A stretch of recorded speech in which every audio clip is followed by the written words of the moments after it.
আল্লাহ বলেন, বান্দা যখন আমার দরবারে শুকরিয়া আদায় করে, আমি আল্লাহ আমার বান্দার উপরে খুশি হইয়া যাই। এখন সুবহানাল্লাহ।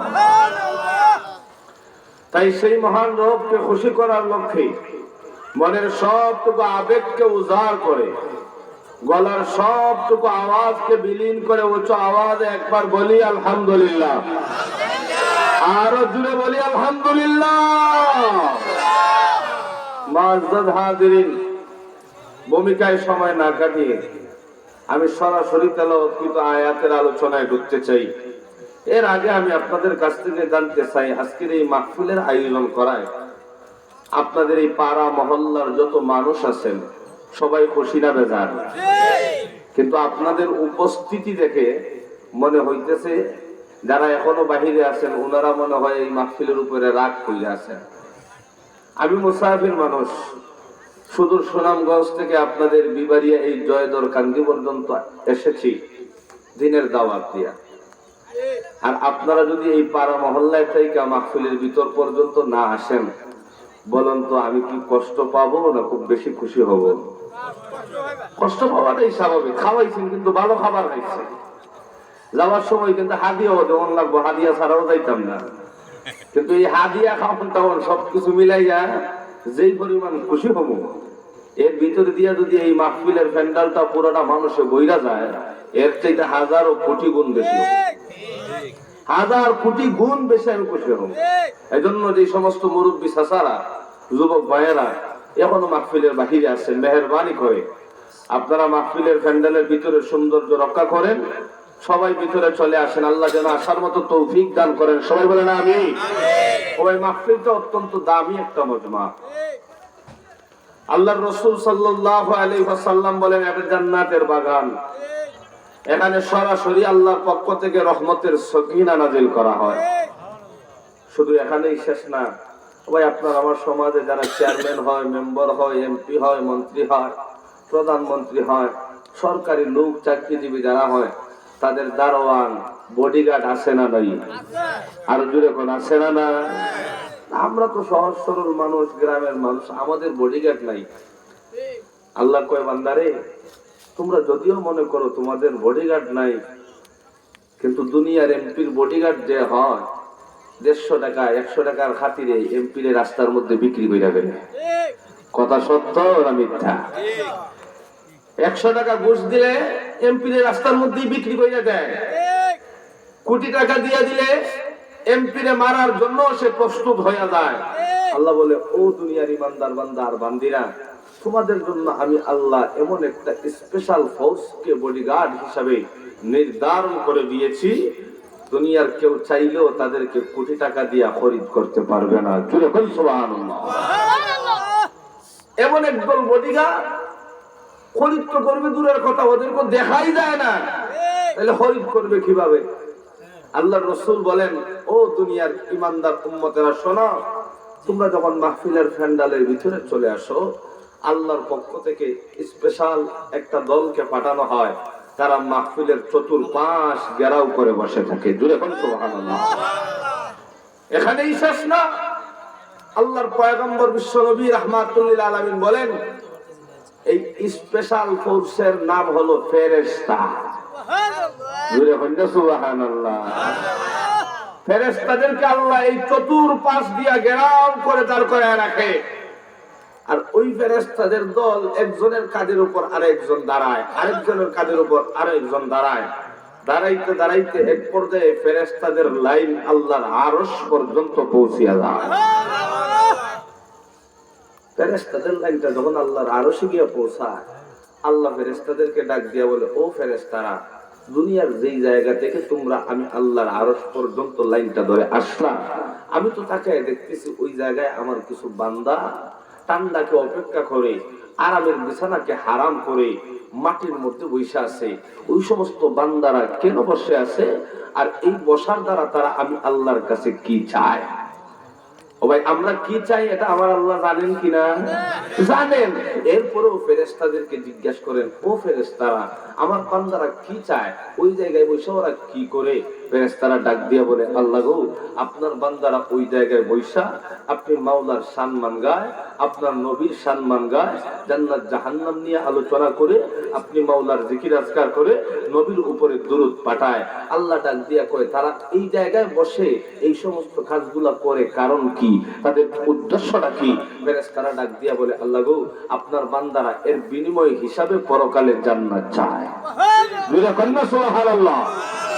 ও ভাই, আমরা যে এখানে বসে আছি উদ্দেশ্য হলো পরকালে জান্নাত। তাহলে ফেরেশতারা আল্লাহর কাছে যেই কথাটা বলছে, ফেরেশতাদের কথা আর আমাদের উদ্দেশ্যের মধ্যে মিল আছে না নাই? আল্লাহু আকবার।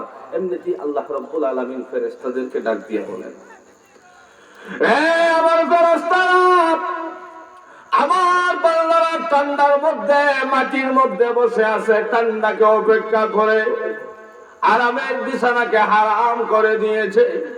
নিজের স্ত্রীকে বাড়ির মধ্যে রাইকা স্ত্রীর মায়া মহব্বত পিছনে ফালাইয়া আমি আল্লাহর মহব্বতকে অগ্রাধিকার দিয়া ঠান্ডার মধ্যে তারা বসে আছে। ফেরেশতারা রে, আমি জানতে চাই আমার ওই সমস্ত বান্দারা যেই জান্নাতের জন্য এত কিছু করে, আমার বান্দারা কি জান্নাত দেখেছে? ফেরেশতারা ডাক দিয়া বলে, আল্লাহ গোল্লা, আপনার বান্দারা জান্নাত দেখে নাই। ও ফেরেশতারা, আমার বান্দারা কি জাহান্নাম দেখেছে? না গো আল্লাহ, না, আপনার বান্দারা জাহান্নাম দেখে নাই। ফেরেশতারা রে, আমার ওই সমস্ত বান্দারা কি আমার নবীকে দেখেছে? না গো আল্লাহ, না, আপনার নবীকেও তারা দেখতে পারে নাই। রে ফেরেশতারা, তারা আমি মালিককে সন্তুষ্ট করার জন্য এত কিছু করে, আমার ওই সমস্ত বান্দারা কি আমি আল্লাহকে দেখেছে? ফেরেশতারা ডাক দিয়া বলেন, না। এমনিতেই আল্লাহ ফেরেশতাদেরকে বলেন, রে ফেরেশতারা, আমার বান্দা জাহান্নাম না দেখিয়া বিশ্বাস করে, জান্নাত না দেখিয়া বিশ্বাস করে, আমার পয়গম্বরকে না দেখিয়াও মহব্বত করে, আমি আল্লাহকে না দেখিয়াও আমি আল্লাহর উপরে তারা বিশ্বাস আনয়ন করে। যে ফেরেশতারা রে, আমার ওই সমস্ত বান্দাদেরকে খালি হাতে ফেরাইয়া যাব না। ওগো আল্লাহ, আপনার বান্দাদেরকে আপনি কি দিয়া ফেরাইয়া দেবেন? এমনিতেই আল্লাহর পক্ষ থেকে ঘোষণা দিয়া দেওয়া হয়, রে ফেরেশতারা, তোমরা ঘোষণা দিয়া দে,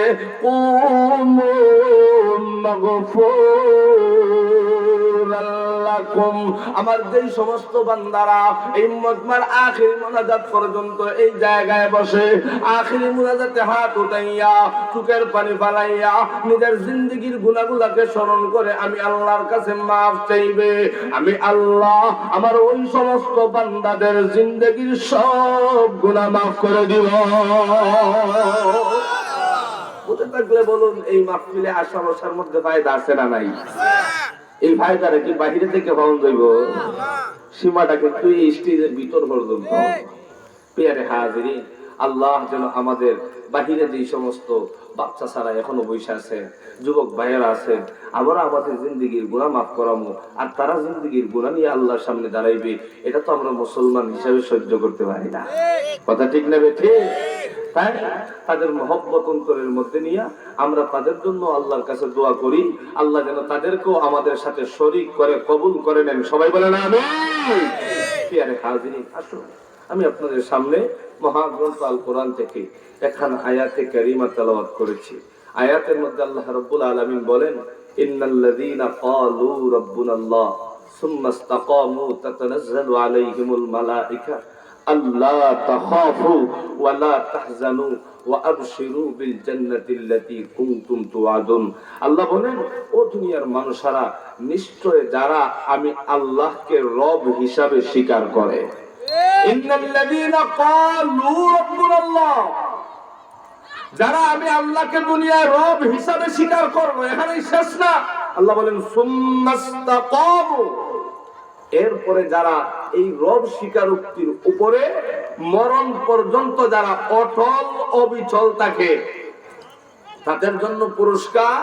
আল্লাহ বলেন তাতানাজ্জালু আলাইহিমুল মালায়েকা, আমি আল্লাহ তাদের জন্য ফেরেশতা পাঠাইয়া দেই।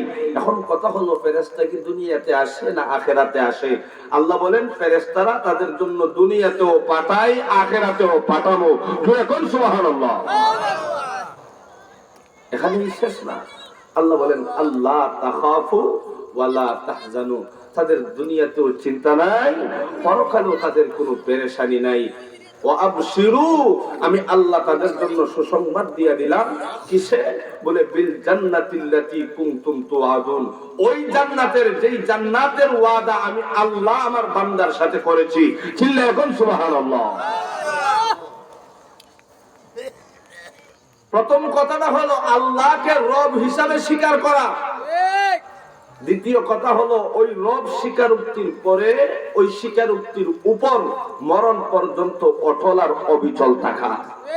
ও ভাই, আমরা তো আমাদের রবকে রব হিসাবে মানি কিনা? আল্লাহু আকবার। না মানলে তো আর এখানে এসে বসতাম না।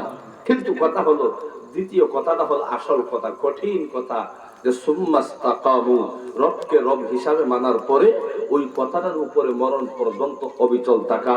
আপনি যখন রবকে রব হিসাবে মাইনা এই কথাটার উপর অটল অবিচল থাকার জন্য চেষ্টা করবেন, তখন দেখবেন আপনার উপরে বিপদ আপদ বালা মুসিবতের অভাব নাই। বিপদ আপদ বালা মুসিবতের অভাব নাই। কারণ আপনি যখন রবকে রব হিসাবে মানবেন, তখন কি আর রবকে রব মাইনা আউল ফাউল বাউলদের গান শোনা যাবে? আরো জোরে কন্যা শোনা যাবে? আপনি রবকে রব হিসাবে মাইনা জিনার কাজের মধ্যে লিপ্ত হওয়া যাবে? আপনি রবকে রব হিসাবে মাইনা কি যে এই জুয়া খেলার মধ্যে লিপ্ত হওয়া যাবে? আপনি রবকে রব হিসাবে মাইনা কি কবিরা গুনার মধ্যে লিপ্ত হতে পারবেন না। আল্লাহ বলেন, ও দুনিয়ার মানুষেরা, তোমরা আমি আল্লাহকে রব হিসাবে মানো, এই কথাটার উপরে মরণ পর্যন্ত অবিচল থাকো, অটল থাকো। এই কথা থেকে তোমরা যাইও না, সইরো না। ও ভাই, আমরা তো সস্তা ইমান ভাইয়া গেছি। ইমানের জন্য আমাদের চেষ্টা পরিশ্রম, ইমানের জন্য আমাদের রক্তদান কোনো কিছুই করতে হয় নাই। অথচ আল্লাহর পয়গম্বর বিশ্ব নবী রাহমাতুল লিল আলামিনের যে সমস্ত সাহাবায়ে কেরাম ছিলেন, আল্লাহু আকবার, ওই ইমানের জন্য কি পরিমাণ কষ্ট করতে হয়েছে। আমি যদি একজন সাহাবীর ইমানের কষ্টের কথা আপনাদের সামনে উল্লেখ করতে চাই, আল্লাহু আকবার, সারা রাত পার হয়ে যাবে। কিন্তু সাহাবায়ে কেরামের কষ্টের কথা বয়ান করে শেষ করা সম্ভব হবে না। কারণ আল্লাহর পয়গম্বরের জামানায় যেই দিন হযরত বিলাল হাবশী রাদিয়াল্লাহু তাআলা আনহু ঈমান এনেছিলেন, প্রস্তাব দেওয়া হলো, ও বিলাল, ঈমান ছেড়ে দাও। বিলাল কয়, না, আমি ঈমান আনছি তো আনছি, যেই রবকে আল্লাহ হিসাবে আমি স্বীকৃতি দিয়েছি ওই রবের কথার উপর ওই মরণ পর্যন্ত অটল আর অবিচল। আল্লাহু আকবার। বিলাল যখন তার কথা থেকে সরে না, তার মালিক উমাইয়া আবু জেহেলের সাথে পরামর্শ করে এমন ভাবে জুলুম নির্যাতন করা আরম্ভ করলো। আল্লাহু আকবার, আল্লাহু আকবার। এখানেই শেষ না, পয়গম্বরের সাহাবী হযরত খুবাইব রাদিয়াল্লাহু তাআলা আনহু চলে গেলেন বদরের যুদ্ধে কালিমার জন্য যুদ্ধ করবেন। কিন্তু বদরের যুদ্ধ শেষ হওয়ার পরে হযরত খুবাইব রাদিয়াল্লাহু তাআলা আনহু গ্রেফতার হয়ে গেলেন কাফেরদের হাতে। খুবাইবকে একটা গোপন রুমে নেওয়া হলো, খুবাইবকে অফার দেওয়া হলো, ও খুবাইব, ঈমান ছেড়ে দাও। অর্থাৎ তুমি যেই রবকে রব হিসাবে মেনেছিলে ওই কথার উপরে একটু সরে তুমি বলো যে আমি আর রবকে রব মানি না, তোমাকে ছেড়ে দেওয়া হবে। খুবাইব ডাক দিয়া কয়, জীবন দিতে পারি, প্রাণ দিতে পারি, আমার সব কিছুকে আমি বিসর্জন দিয়ে দিতে পারি, কিন্তু ঈমানকে ছাড়া সম্ভব না। চিল্লায়ে বলুন সুবহানাল্লাহ। ইয়ারে হাজিরিন, এইভাবে হযরত খাব্বাব রাদিয়াল্লাহু তাআলা, আল্লাহু আকবার, আল্লাহর পয়গম্বরের সাহাবী হযরত খালিদ বিন ওয়ালিদ রাদিয়াল্লাহু তাআলা, এইভাবে অনেক সাহাবায়ে কেরাম এই কথাটার উপরে অটল আর অবিচল থাকার জন্য জীবন দিয়েছেন, রক্ত দিয়েছেন। এরপরেও কথা হলো এই কথা থেকে সরা যাবে না। কথা বলেন ঠিক কিনা? যা কিছু দেওয়ার প্রয়োজন সব দেওয়া যায়, কিন্তু এই কথা থেকে কি করা যাবে না, ওই সরা যাবে না। আসুন আমরা একটু আল্লাহর পয়গম্বরের সাহাবায়ে কেরামের জীবনীটা দেখি, যে সাহাবায়ে কেরাম কেমন ইমানদার ছিলেন আর কিভাবে এই কথাটার উপরে অটল আর অবিচল ছিলেন। অবাই পয়গম্বরের সাহাবী হযরত আবু বকর সিদ্দিক রাদিয়াল্লাহু তাআলা আনহু, আল্লাহু আকবার। আবু বকর এমন একজন সাহাবী যার ব্যাপারে বলা হয়ে থাকে যে সর্বপ্রথম সমস্ত নবীর উম্মতদের মধ্য থেকে আবু বকর প্রথমে জান্নাতে প্রবেশ করবে। জোরে কোন সুবহানাল্লাহ। খলিফাতুল মুসলিমিন হযরত আবু বকর সিদ্দিক রাদিয়াল্লাহু তাআলা আনহু ঈমান গ্রহণ করলেন। আল্লাহু আকবার। নবীর কাছে গেলেন, গিয়া দেখতেছেন আল্লাহর পয়গম্বর কুরআন হাতের মধ্যে নিয়ে কোরআন তেলাওয়াত করতেছেন। হযরত আবু বকর ডাক দিয়া বলেন, ইয়া রাসূলুল্লাহ, ইয়া হাবিবাল্লাহ, নবী গো, আপনার হাতের মধ্যে যে কোরআনটা আছে, তখন তো আর সারা কোরআন ছিল না, কয়েক পৃষ্ঠার কোরআন। ওগো নবীজি, আপনি যদি ওই পৃষ্ঠাগুলো আমারে দিয়ে দিতেন, আমি আমার বাড়িতে বৈশা বৈশা কোরআন তেলাওয়াত করতাম। আল্লাহ রাসূল সাল্লাল্লাহু আলাইহি ওয়াসাল্লাম আবু বকরের মনের আগ্রহের দিকে দেখলেন যে আবু বকর মনের ভিতরে খুব বেশি আগ্রহ নিয়ে কথাটা বলতেছে। আল্লাহর পয়গম্বর বলেন, আবু বকর যাও, তোমাকে এই পৃষ্ঠাগুলো আমি নবী হাদিয়া দিয়া দিলাম। নবীর হাতের দেওয়া কোরআন আবু বকর হাতের মধ্যে নিয়ে বাড়িতে গেছেন। ফর্সা রাত, পূর্ণিমার আলোয় আলোকিত হয়ে আসে, এমত অবস্থায় পয়গম্বরের সাহাবী হযরত আবু